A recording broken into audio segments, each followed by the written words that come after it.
बिस्मिल्लाहिर्रहमानिर्रहीम अस्सलाम वालेकुम viewers, welcome to my channel Nausheen का किचन। आज मैं आपके साथ शेयर करने वाली हूँ बहुत ही मज़ेदार पंजीरी की रेसिपी। और पंजीरी का नाम सुनते ही जहन में आता है कि इसमें बहुत ही मेहनत लगेगी, मगर जब आप इस पंजीरी को इंशाल्लाह घर में ट्राई करेंगे, इसमें बिल्कुल भी ज़्यादा मेहनत की ज़रूरत नहीं है और घर के ही इंग्रेडिएंट से आप बहुत अच्छी जो पंजीरी है वो रेडी कर सकते हैं।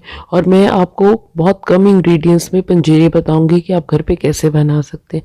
इससे पहले अगर आप मेरे चैनल पे न्यू हैं तो प्लीज़ मेरे चैनल को सब्सक्राइब कीजिए, लाइक कीजिए और अपनी फैमिली और फ्रेंड के साथ मेरी रेसिपीज़ को शेयर कीजिएगा। चलें स्टार्ट करते हैं मज़ेदार पंजीरी बनाना। बिस्मिल्लाहिर्रहमानिर्रहीम। सबसे पहले मैंने एक पतीली ले ली है, इसमें हम देसी घी डालेंगे। देसी घी हमने 3 बड़े चम्मच लिए हैं। देसी घी को हम मेल्ट कर लेंगे अच्छी तरह। देसी घी जब अच्छी तरह मेल्ट हो जाएगा तो हम इसमें पिस्ता डाल देंगे। पिस्ता जो है मैंने हाफ केजी लिया है। पिस्ते को हमने अच्छा सा फ्राई करना है, अच्छा सा भूनना है और आपने इसको बहुत स्लो फ्लेम पे भूनना है, बहुत तेज़ आंच पे नहीं भूनना। पिस्ता जो है हमारा देखें बिल्कुल अच्छी तरह भुन चुका है, फ्राई हो चुका है। अब हम इसे एक प्लेट में निकाल लेते हैं। नेक्स्ट हम जो है बादाम लेंगे। बादाम जो है हमने 1 केजी लिए हैं। बादाम को भी हम उसी बटर में जो है फ्राई कर लेंगे। अगर आपको देसी घी कम लग रहा है तो आप थोड़ा सा देसी घी और भी ऐड कर सकते हैं। बादाम को जो है वो हमने बहुत अच्छा सा भूनना है, फ्राई करना है। बादाम जो है हमारे फ्राई हो चुके हैं। बादाम को भी हम प्लेट के अंदर निकाल लेते हैं। अब हम कोकोनट ले लेंगे। कोकोनट जो है मैंने साबुत लिया है और इसे मोटा मोटा जो है वो तोड़ लिया है। ये तकरीबन मैंने 2 कप लिया है। अब इसको भी हम अच्छा सा फ्राई कर लेंगे देसी घी के अंदर जो है। फ्राई हो चुका है, अब मैं इसे भी प्लेट के अंदर निकाल लेती हूँ। अब हमने पतीली को साफ़ कर लिया था, दोबारा मैंने इसमें देसी घी डाला है। देसी घी मैंने 3 बड़े चम्मच डाले हैं। फिर मैंने इसके अंदर जो है हाफ़ केजी जो है अखरोट डाल दिए।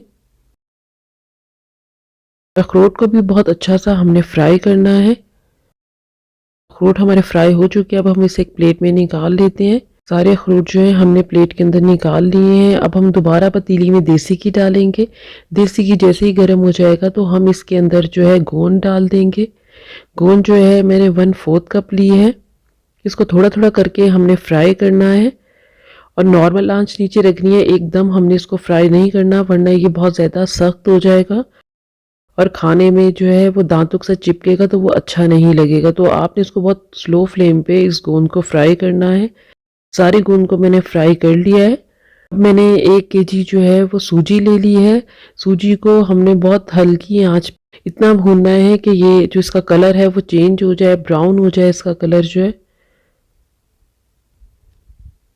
देखिए हल्का हल्का जो कलर है वो चेंज होता जा रहा है, मगर हम मज़ीद थोड़ा सा और इसको ब्राउन करेंगे सूजी को। सूजी हमारी अच्छी तरह भुन चुकी है। अब हम इसमें देसी घी डाल रहे हैं। देसी घी जो है हम इसमें 3 बड़े चम्मच डालेंगे। देसी घी डालते ही हम इसको फ़ौरन अच्छी तरह मिक्स करेंगे। सिर्फ 2 मिनट के लिए सूजी को हम देसी घी के अंदर भूनेंगे। सूजी जो है वो हमारी रेडी हो गई है। अब हम इसे थोड़ा सा ठंडा कर लेते हैं। परफेक्ट सूजी जो है हमारी भून चुकी है। चूल्हे से अब हम इसे उतार लेते हैं। सूजी हमारी ठंडी हो चुकी है। अब हम इसमें पिसी हुई चीनी डालेंगे। पिसी हुई चीनी जो है हम सबसे पहले 2 कप डालेंगे। अगर आपको थोड़ा सा ज़्यादा मीठा पसंद है तो आप हाफ कप जो है वो और ऐड कर सकते हैं। आपने गरम के अंदर बिल्कुल भी चीनी जो है वो मिक्स नहीं करनी।